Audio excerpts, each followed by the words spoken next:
F1 Rwanda niyo cano urimo urareba kano kanya.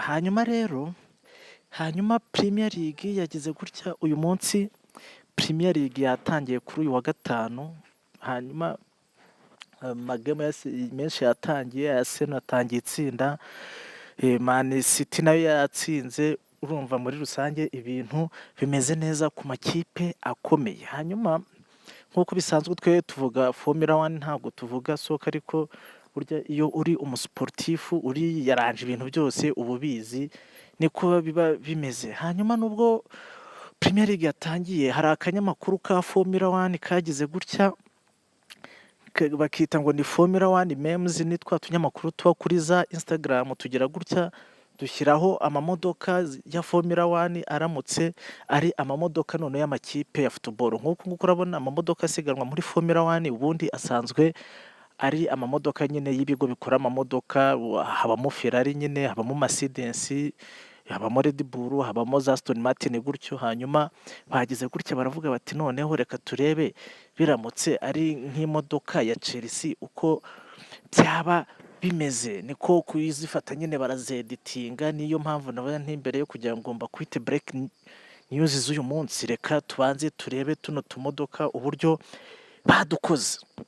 Bagira gutya babahereye kuri iyi kipe ya Chelsea, bati Chelsea iramutse ifite ikipe muri Formula 1 nuko nguko yaba imeze mu mabara yayo y'ubururu ndetse n'umweru. Kuva kuri Chelsea iyo ni Tottenham Hotspurs kabisa, bakunze kwita Spurs.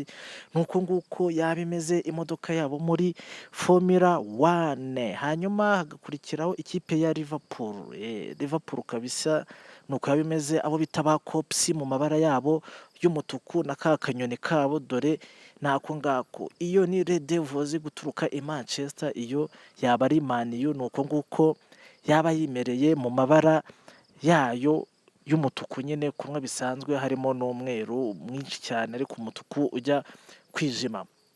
Kuva kuri Man U rero bahise bakurikizaho ikipe ya Arsenal. Ndatekereza Arsenal rero nayo yari imeze gutyo mu mabara yayo y'umutuku kabisa. Nuko nguko Arsenal nayo yaba imeze iramutse iri muri Formula 1. Hanyuma ikipe ya nyuma ariko akaba ariyo ya mbere ku rutonde, ari nayo ya mbere ubu ngubu bayoboje inkoni y'icyuma muri Premier League, nta yindi ni Man City. Man City rero iyo bita Money City cyangwa se Oil City, nuko nguko yaba imeze iramutse iri muri iri rushanwa rya Formula 1 ifitemo imodoka. Nuko byaba bimeze. Tuvaho rero twigire kuri uyu muhungu wacu bita Sainz. Uyu ni umuhungu w'umwesipanyol kabisa, umusirimu wivukiye aho bita Madrid.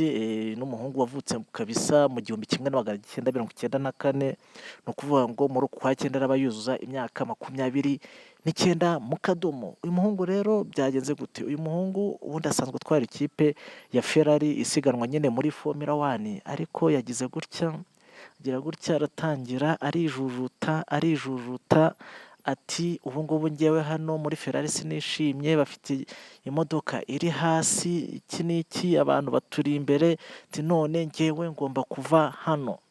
Ariko abantu bakavuga bati iri byimba ryawe nta rindi, ahubwo utangiye kubyimba yuko 2026 hari ikipe cyashye zaza muri Formula 1 ya Audi. None boss bayo batangiye kumuvugisha bavuga bati ngwino no tuzubakiraho ikipe yacu ya Audi. Ubwo rero bikaba bivuga yuko yariye udufaranga twa Audi arimo ariyenza Ferrari kugira ngo arebe yuko yakwivumbura ikamwirukana, hanyuma nawe akaba yagira gute, akaba yakwigira muri iyo kipe ya Audi izatangirana na sezo ya 2026. Ni ukuvuga ngo yatayiminze atangira avuga ati none reka ntangire mbiyenze ndebe yuko barakara bakanyirukana, nanjye nkabona uko byibuze uriya mwaka nazatangira ndiringa na Audi, hanyuma 2026 nkatangira ndi gutwara imodoka ya Audi.